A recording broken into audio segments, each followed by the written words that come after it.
Hello दोस्तों, मैं रश्मि आनंद, assistant professor political science.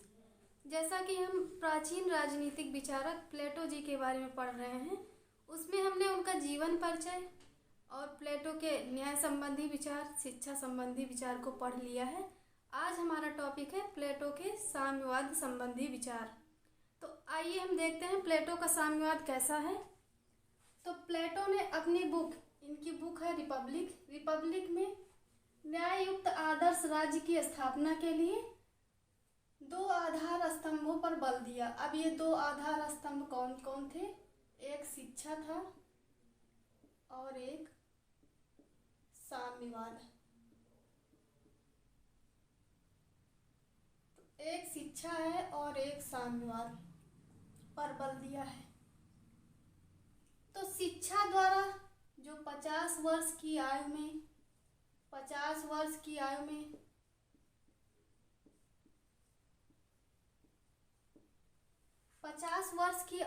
में जीवन की कठिन परिस्थितियों में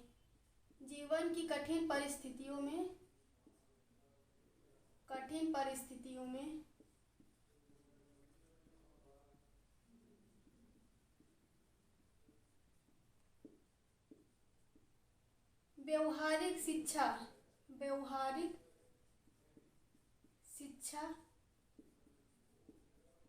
में जो खरा उतरता है वही क्या है? शासक बनने के योग्य होता है। तो शिक्षा द्वारा 50 वर्ष की आयु में जीवन की कठिन परिस्थितियों में दुखों को, कष्टों को झेलकर जो व्यवहारिक जीवन में शिक्षा प्राप्त करता है वही क्या है? शासक बनने के योग्य है। तो वो जो शिक्षा द्वारा सद्गुण प्राप्त करता है, तो वो कोई इसकी गारंटी नहीं है कि वो 50 साल के बाद, मतलब शासक बनने के बाद, वो सद्गुण को फॉलो करे। तो इसी के साथ साथ क्या है? साम्यवाद की व्यवस्था की गई है कि शासक को पर क्या है? नियंत्रण स्थापित किया जाए। अब साम्यवाद के माध्यम से शासक वर्ग को सद्गुण का पालन करने के लिए बाध्य किया जाता है। तो प्लेटो ने कहा है शिक्षा द्वारा उत्पन्न सद्गुण, जो शिक्षा द्वारा वो सद्गुण प्राप्त कर रहा है शासक, विपरीत वातावरण में नष्ट हो जाते हैं। ठीक, और सद्गुणों को बनाए रखने के लिए साम्यवाद आवश्यक है। तो सद्गुण जो वातावरण में, विपरीत वातावरण में नष्ट हो जा रहे हैं, खत्म हो जा रहे हैं, तो उसको बनाए रखने के लिए क्या? साम्यवाद की व्यवस्था करता है प्लेटो। ठीक, तो आदर्श राज्य की स्थापना में 3 बाधाएं बताता है। नंबर 1 अज्ञान है, निजी संपत्ति और निजी परिवार। तो फर्स्ट क्या हो गए?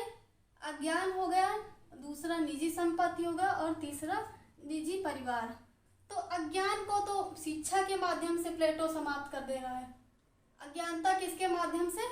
तो ये शिक्षा के माध्यम से। और निजी संपत्ति और परिवार के लिए क्या है? साम्यवाद की व्यवस्था करता है। तो साम्यवाद, प्लेटो कहते हैं साम्यवाद के द्वारा अभिभावक या संरक्षक वर्ग को संपत्ति तथा पारिवारिक जीवन की चिंता से मुक्त रखा जाएगा, जिससे क्या है? वे अपने कर्तव्यों का पालन निस्वार्थ भाव से कर सकें। अब ये क्या है? अभिभावक या संरक्षक वर्ग क्या है? इसमें सैनिक और जो शासक वर्ग है, इसको अभिभावक या संरक्षक वर्ग कहा गया है। मतलब कि यहाँ पे सैनिक और शासक वर्ग के लिए ही साम्यवाद की व्यवस्था है, ना कि उत्पादक वर्ग के लिए। तो इसमें साम्यवाद की व्यवस्था किसके लिए है? अभिभावक या संरक्षक वर्ग के लिए, जिसमें सैनिक वर्ग और शासक वर्ग शामिल होते हैं। और इसमें उत्पादक वर्ग के लिए कोई भी व्यवस्था नहीं है साम्यवाद की। ठीक, तो प्लेटो साम्यवाद के द्वारा अभिभावक या संरक्षक वर्ग को संपत्ति तथा पारिवारिक जीवन की चिंता से मुक्त रखना चाहता है कि अभिभावक के पास ना तो निजी संपत्ति होगी और ना ही उनका कोई परिवार होगा, जिससे क्या है वे अपने कर्तव्यों का पालन अच्छे ढंग से कर सकेंगे। तो यही साम्यवाद का सिद्धांत है। तो कंचन, कंचन मतलब क्या होता है? संपत्ति होता है। तो प्लेटो ने कहा है कंचन और कामिनी, कामिनी क्या हो गई? स्त्री हो गई।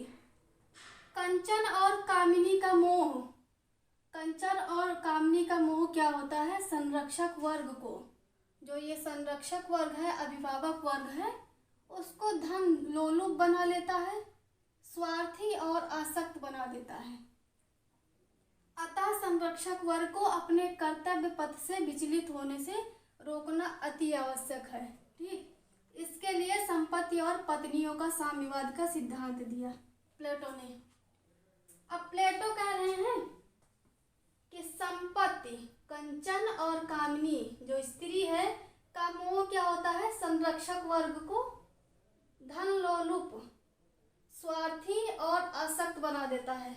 उनकी सारी शक्ति क्षीण हो जाती है, उनकी जो शासन करने की क्षमता है वो सब खत्म हो जाती है कामिनी और कंचन के मोह से। ठीक, जो संपत्ति है और स्त्री है, इसका मोह क्या है? संरक्षक वर्ग को, जो अभिभावक वर्ग है, उसके जो शासन करने की क्षमता है, शक्ति है, उसको सब खत्म कर देता है। अतः संरक्षक वर्ग को, जो संरक्षक वर्ग है, शासक वर्ग है, उसको अपने कर्तव्य पथ से विचलित होने से रोकने के लिए, कि वह अपने कर्तव्य पथ से विमुख ना हो, उससे रोकने के लिए यही क्या है? यही सिद्धांत अपनाया गया है। क्या है ये सिद्धांत? साम्यवाद का सिद्धांत है, जिसमें संपत्ति और पत्नियों का साम्यवाद इंक्लूड किया गया है। ठीक, तो साम्यवाद में दो प्रकार, मतलब इस संपत्ति का साम्यवाद एक इंक्लूड किया गया है। नंबर सेकंड क्या है? परिवार या पत्नियों का साम्यवाद। तो साम्यवाद में संपत्ति का साम्यवाद, अब प्लेटो कहते हैं संपत्ति क्या है? भोग की प्रवृत्ति को बढ़ावा देती है, जो व्यक्ति की आत्मा के क्या है? प्रतिकूल है। व्यक्ति क्या है? अधिक से अधिक धन अर्जित करना शुरू कर देता है, जो क्या है? व्यक्ति में प्रतिकूल की भावना, जो उसके आत्मा है उसके प्रतिकूल की भावना उत्पन्न होती है, जो आत्मा के प्रतिकूल है। तो भोग की प्रवृत्ति को बढ़ावा मिलता है यहाँ से। व्यक्ति स्वार्थी, विवेक व साहस कुंठित हो जाता है। अब प्लेटो कहते हैं कि संपत्ति से क्या है? व्यक्ति स्वार्थी हो जाता है, व्यक्ति का विवेक, उसका साहस क्या है? धीरे धीरे खत्म हो जाता है। व्यक्ति क्या है? संपत्ति के अधिकार के साथ साथ, व्यक्ति जो है संपत्ति के अधिकार के साथ साथ शासन का आधार, जो संपत्ति का अधिकार है यहाँ पे, उसके साथ शासन का जो आधार है, योग्यता के स्थान पर धन संपत्ति ले लेगी। यहाँ ये कहा जा रहा है कि जो संपत्ति का अधिकार है वो शासन के आधार के साथ साथ, ठीक, योग्यता के स्थान पर धन संपत्ति ले लेगी। मतलब जिसके पास ज्यादा धन होगा वही क्या है? शासन करने के योग्य होगा। तो यहाँ धन संपत्ति क्या है? शासन का आधार हो जाएगी, ना कि योग्यता। तो संपत्ति के आधार के साथ साथ शासन का आधार, योग्यता के स्थान पर धन संपत्ति ले लेगी। अगर धन संपत्ति रहेगा तो क्या है? योग्यता की कोई वैल्यू नहीं रहेगी। प्लेटो कहते हैं प्रतियोगिता व ईर्ष्या को बढ़ावा मिलता है। धन संपत्ति से क्या होता है? प्रतियोगिता बढ़ती है, लोग ज्यादा से ज्यादा अर्जन करना चाहते हैं, इससे ईर्ष्या बढ़ेगी। और संपत्ति का, जिससे क्या है? जब प्रतियोगिता व ईर्ष्या बढ़ेगी तो इसको खत्म करने के लिए क्या है? संपत्ति का अंत करना जरूरी है। संपत्ति के साम्यवाद के द्वारा शासक अपना समस्त समय और ध्यान अपनी कार्य कुशलता की वृद्धि में दे सकेगा। तो प्लेटो कह रहे हैं जब संपत्ति का साम्यवाद आएगा तो शासक क्या है? शासक निस्वार्थ भाव से अपना सारा समय और ध्यान अपनी कार्य कुशलता की वृद्धि, मतलब कि शासन करने में लगाएगा। ठीक, अब बारकर जी ने कहा है संपत्ति का साम्यवाद जो प्लेटो का है, इसके बारे में बारकर ने कहा है। बारकर की एक कोटेशन है कि संरक्षकों के बीच पारिवारिक जीवन को समाप्त करना और उनके निजी संपत्ति के त्याग का एक उपसिद्धांत है। संरक्षक जो है शासक वर्ग, उसके बीच क्या है, पारिवारिक जीवन को समाप्त करना और उनका जो निजी संपत्ति है उसका त्याग एक क्या है, उपसिद्धांत है। डनिंग ने कहा है चूंकि निजी संपत्ति है, व्यक्तिगत संपत्ति और पारिवारिक संबंध प्रत्येक समुदाय में असहमति के प्रमुख स्रोत हैं। निजी संपत्ति और पारिवारिक संबंध से क्या है, हर समुदाय जो है, प्रत्येक समुदाय में असहमति के प्रमुख स्रोत हैं। ठीक, ये डनिंग महोदय कह रहे हैं। अर्थात दोनों में से किसी को भी आदर्श राज्य में मान्यता नहीं मिल सकती। सेबाइन ने कहा है प्लेटो इतने दृढ़ रूप से सरकार पर संपत्ति के होने वाले अहितकर प्रभावों से के प्रति इतना आसक्त था। अब सेबाइन कह रहे हैं कि प्लेटो इतना दृढ़ संकल्प होकर कह रहा था कि सरकार पर संपत्ति का क्या अहितकर, क्या दुष्प्रभाव पड़ेगा, इससे वह इतना आश्वस्त था कि उसे कोई और मार्ग दिखा ही नहीं इस बुराई को दूर करने का। तो संपत्ति को ही वह समाप्त करने के अतिरिक्त, संपत्ति को ही वो क्या समाप्त करने के अतिरिक्त उसको और कोई रास्ता दिखा ही नहीं। तो सेबाइन कह रहे हैं वह इतना दृढ़ संकल्प था कि अगर सरकार क्या है संपत्ति रखेगी, उसका परिवार होगा, तो उससे क्या दुष्प्रभाव होगा, वो ज़्यादा से ज़्यादा धन अर्जन करने का कोशिश करेगा, अपने परिवार का ज़्यादा से अच्छा पालन पोषण करेगा। तो क्या है, पूरा ध्यान अपना क्या है, अपने परिवार पर देगा, धन संपत्ति के अर्जन पर देगा, ना कि प्रजा की सुरक्षा करने में, ना कि अपना कर्तव्य का पालन करने में। इसीलिए वह इतना आश्वस्त था कि उसे इस बुराई को दूर करने के लिए संपत्ति को ही समाप्त के अतिरिक्त और कोई रास्ता दिखा ही नहीं। मतलब को वो संपत्ति को ही समाप्त करना चाहता था। अब परिवार और पत्नियों का साम्यवाद क्या है, तो यहाँ पे संपत्ति के साम्यवाद को प्लेटो खत्म करना चाह रहा था। इससे क्या है, संपत्ति का साम्यवाद, अगर संपत्ति अभिभावक वर्ग के पास रहेगी तो क्या है, ज़्यादा से ज़्यादा अपने बच्चों का पालन पोषण करेगा, अपने ज़्यादा से ज़्यादा धन अर्जन करना चाहेगा। ठीक, तो भोग की प्रवृत्ति बढ़ती जाएगी उसकी, और जो उसके शासन की जो योग्यता है उसका ऊपर प्रतिकूल प्रभाव पड़ेगा और वो अपने कर्तव्यों का उचित ढंग से पालन ना करके अपने परिवार का पालन करने में ज़्यादा समय देगा। तो उसका जो शासन करने की शक्ति है वो, अगर वो संपत्ति उसके पास रहेगी तो वो धीरे धीरे खत्म हो जाएगी। ठीक, नंबर सेकंड है परिवार या पत्नियों का साम्यवाद। परिवार का मोह क्या, प्लेटो कह रहे हैं परिवार का मोह क्या है, धन के मोह से अधिक है। परिवार का मोह धन से अधिक होता है और परिवार के लिए कोई भी व्यक्ति कुछ भी करने के लिए तैयार हो जाता है। ठीक, अनुचित कार्य करने के लिए तैयार हो जाता है। नारी जात की विमुक्ति के, परिवार का साम्यवाद किस लिए लाया गया, प्लेटो कह रहे हैं नारी जात की विमुक्ति के लिए, नारी जात को मुक्त करने के लिए। क्योंकि उस समय जब प्लेटो एथेंस का निवासी था, तो उस समय एथेंस में नारियों की स्थिति बहुत ही दयनीय थी, बहुत ही बेकार स्थिति थी। उनको क्या है, घर की चारदीवारी के भीतर ही के अंदर ही रखा जाता था। उनको चूल्हा चौका और बच्चों के पालन पोषण तक ही सीमित रखा जाता था। इसीलिए वो उस व्यवस्था से बहुत ही चिंतित था और वो नारी जात की मुक्ति चाहता था कि नारी जात क्या है, मुक्त होकर शासन के कार्य में भागीदार बने, शासन में भागीदारी निभाएं। तो वो नारी जात की समानता की बात करता है। परिवार का उन्मूलन चाहता है, जो परिवार नामक व्यवस्था बनी है जो नारियों को अपने अधीन रखता है, नारियों की सारी स्वतंत्रता को छीन लेता है। तो परिवार का उन्मूलन होगा, तभी क्या है, स्त्रियां शासन कार्य में स्वतंत्रता पूर्वक भागीदारी लेंगी। तो परिवार के उन्मूलन की बात करते हैं प्लेटो।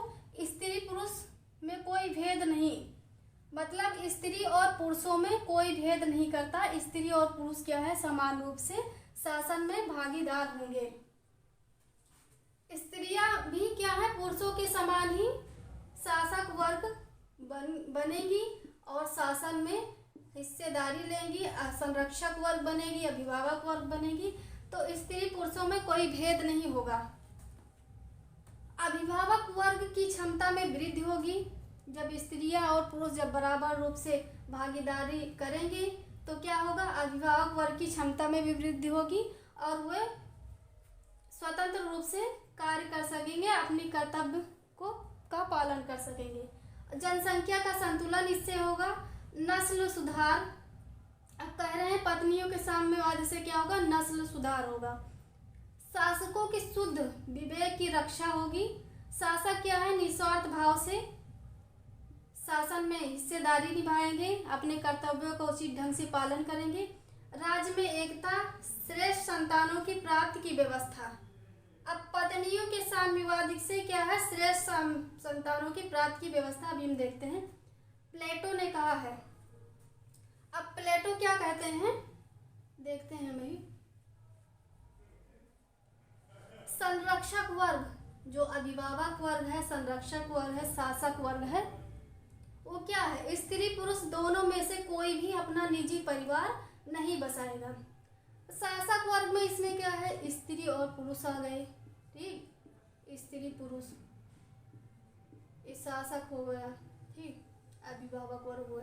इनके पास क्या होगी, ना ही निजी परिवार होगा, ना ही निजी परिवार होगा, ना ही निजी संपत्ति होगी। ठीक,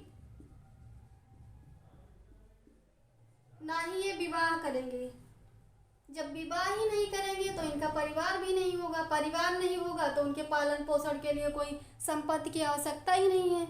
इसीलिए क्या करते हैं कि ना ही परिवार रहेगा, ना ही संपत्ति की कोई व्यवस्था होगी, प्लेटो कहते हैं। तो संरक्षक वर्ग के लिए स्त्री पुरुष दोनों में से कोई भी अपना निजी परिवार नहीं बसाएगा। ठीक, स्त्रियां क्या करेंगी, स्त्रियां सबकी समान रूप से पत्नियां होंगी। स्त्रियां क्या होगी, सबकी समान रूप से पत्नियां होंगी।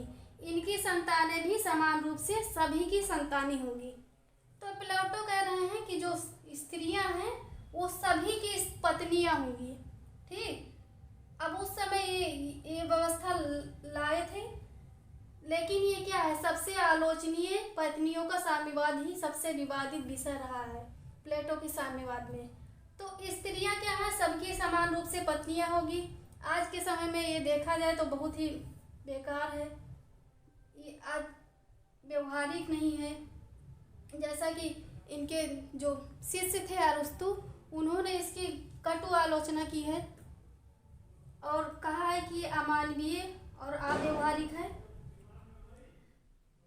तो स्त्रियां सबकी समान रूप से पत्नियां होंगी और इनकी संतानें क्या होंगी, भी समान रूप से सभी की संतानें होंगी।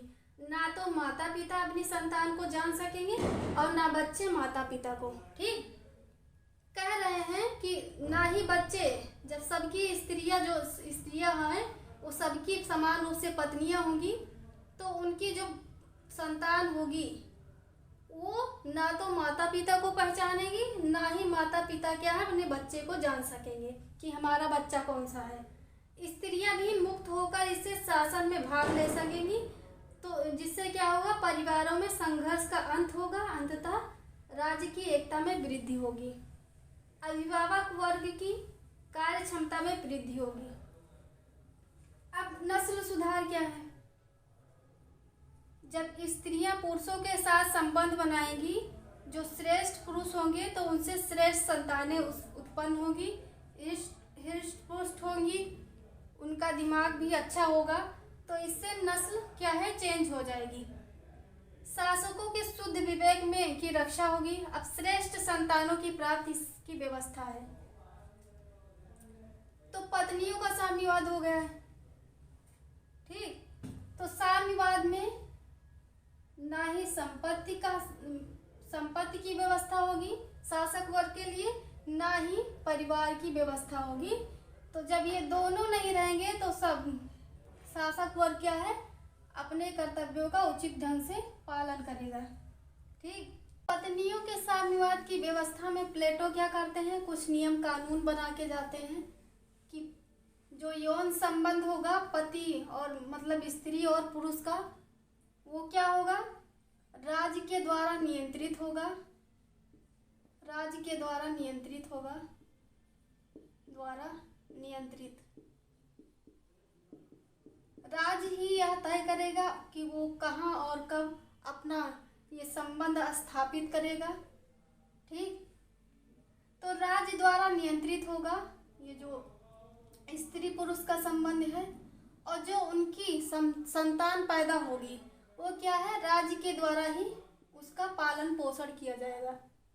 शिशु गृहों में जो शिशु गृह बनाए जाते हैं संरक्षक, मतलब कि संरक्षण के लिए, उनका पालन पोषण करने के लिए, तो राज्य के द्वारा उनका पालन पोषण किया जाएगा, जो इससे संतानें उत्पन्न होगी। ठीक।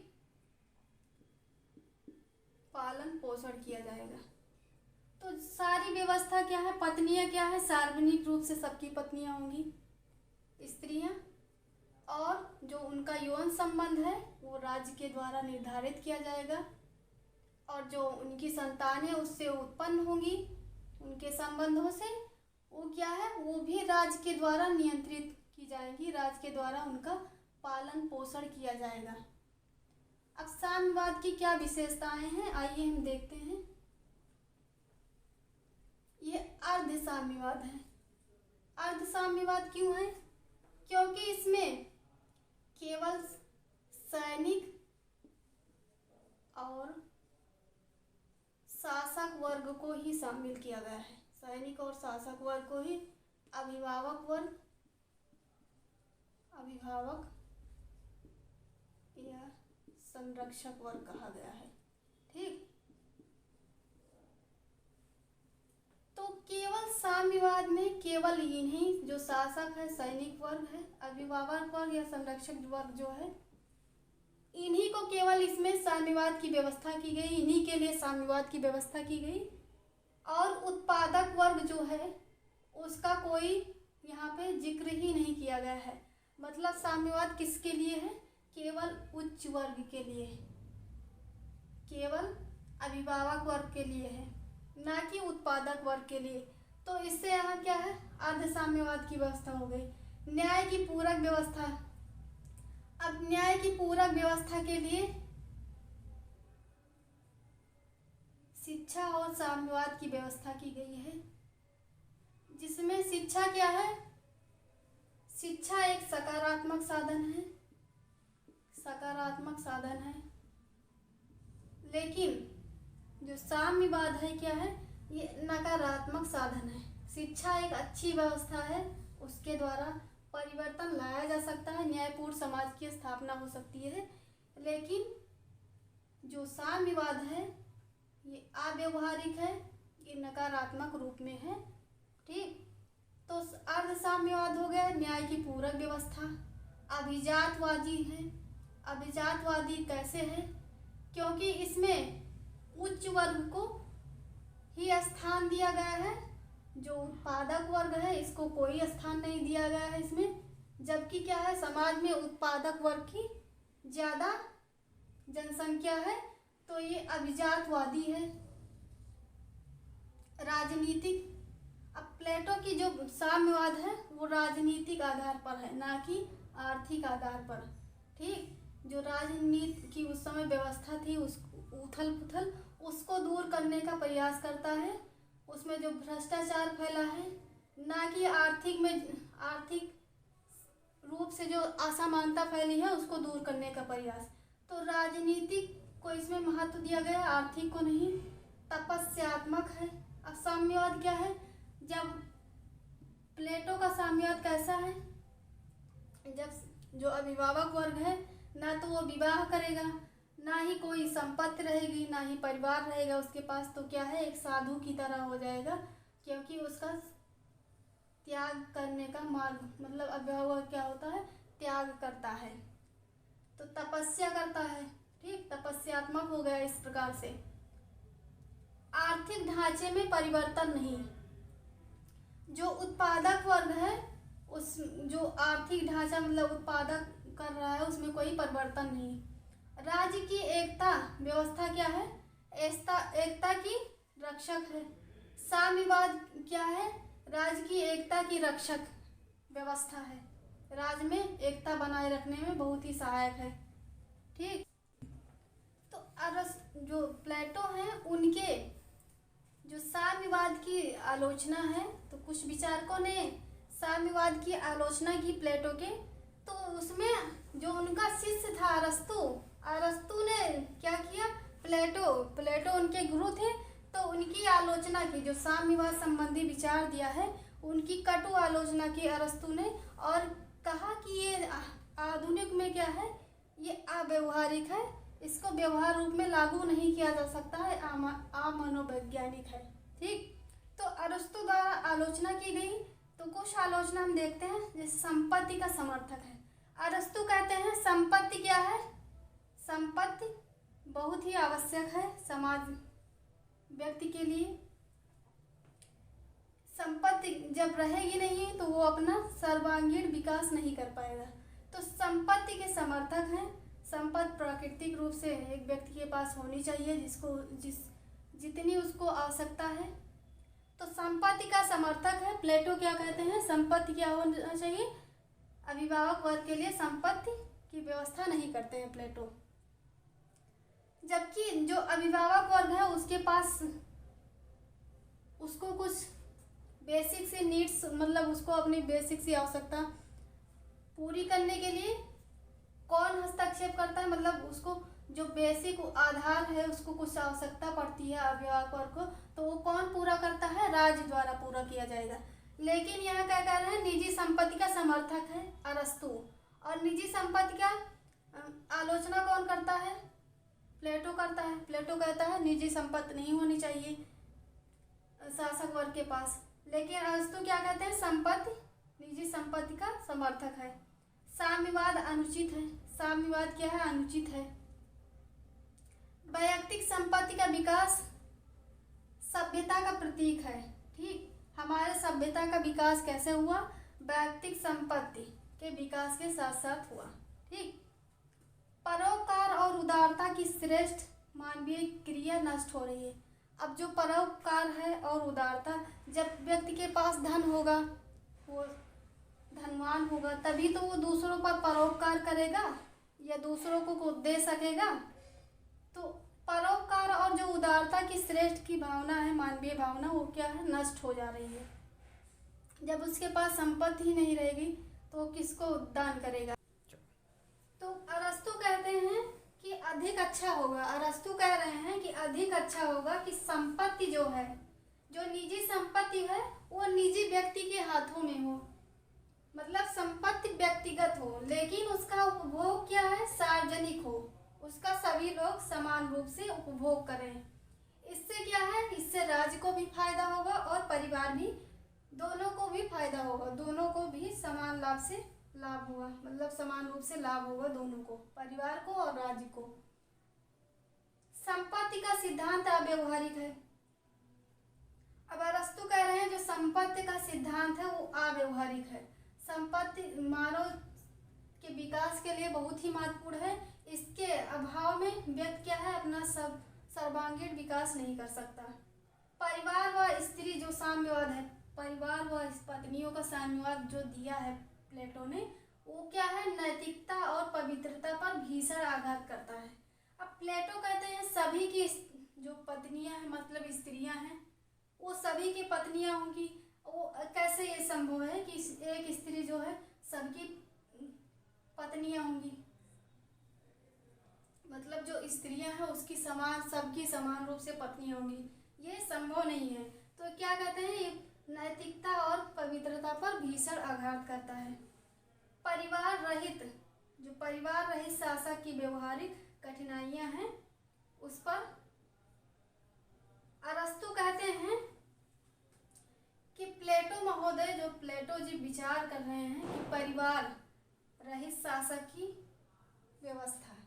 जब परिवार जो है, परिवार ही नहीं होगा शासक के पास, तो वो जो व्यवहारिक जीवन में कठिनाइयां आ रही हैं उसको कैसे सॉल्व करेगा। अरस्तु कह रहे हैं कि प्लेटो ने जो परिवार रहित शासक की व्यवस्था की है वो गलत है, वो व्यवहारिक नहीं है, क्योंकि उत्पादक वर्ग की जो रोजमर्रा की कठिनाइयां उत्पन्न हो रही हैं, ठीक, जो प्रॉब्लम्स आ रही हैं, जब शासक वर्ग के पास परिवार ही नहीं होगा तो जो उत्पादक वर्ग की कठिनाइयां आ रही हैं व्यवहारिक जीवन में, उसको वो कैसे सॉल्व करेगा।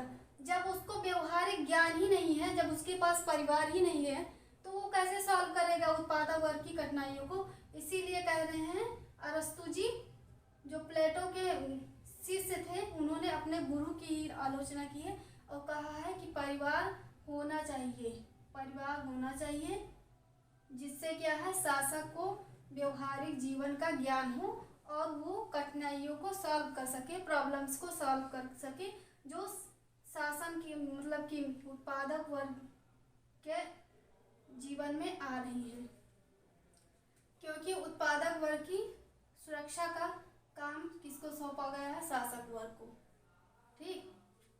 न्याय सिद्धांत के विरुद्ध है, ये जो साम्यवाद का सिद्धांत है ये न्याय सिद्धांत के विरुद्ध है, व्यक्ति के व्यक्तित्व के विकास में बाधक है और जीव शास्त्रों के नियमों के विरुद्ध है।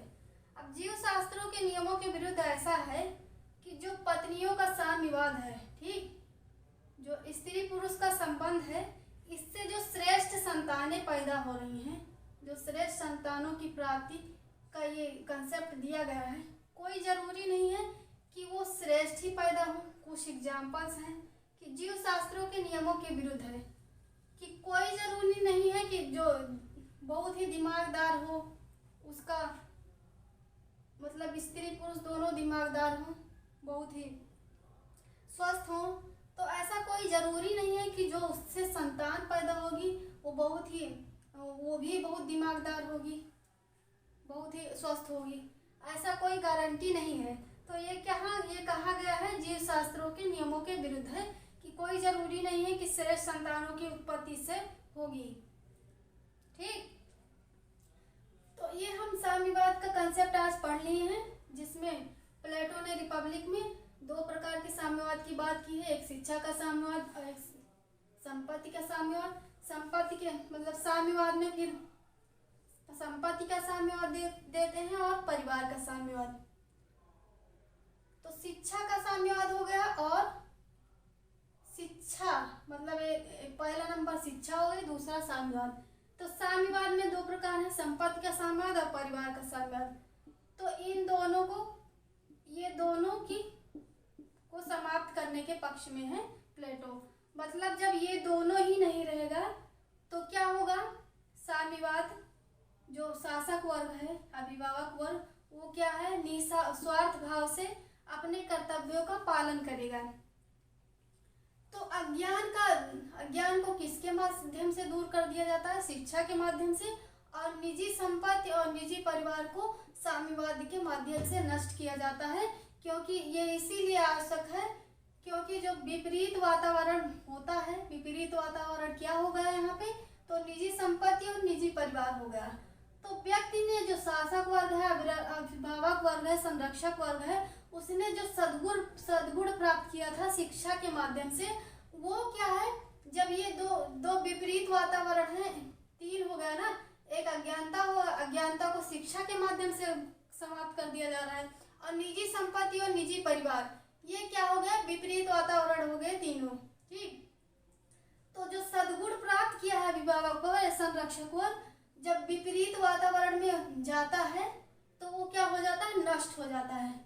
तो इसको सद्गुणों को बनाए रखने के लिए और शासक वर्ग को अपने कर्तव्यों का उचित पालन करने के लिए मतलब उसको बाध्य करने के लिए उसको संपत्ति और निजी परिवार के साम्यवाद, जो साम्यवाद लाया जाता है, तो उसके लिए निजी संपत्ति और निजी परिवार के उन्मूलन की बात करता है। मतलब ये दोनों नहीं रहना चाहिए जो साम्यवाद में ये व्यवस्था की गई है।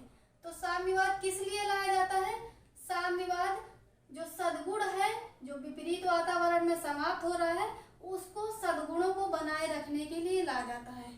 तो विपरीत वातावरण में जो सद्गुण समाप्त हो रहे हैं उसी को बनाए रखने के लिए साम्यवाद लाया जा सकता है, जिससे शासक वर्ग क्या है, शासक वर्ग निस्वार्थ भाव से कर्तव्यों का पालन कर सके। ठीक, तो ये हमारा साम्यवाद का कंसेप्ट कंप्लीट हो गया। तो अगर आपको मेरी वीडियो पसंद आई हो तो प्लीज़ मेरे वीडियो को लाइक करें, मेरे चैनल को सब्सक्राइब करें। Thank you.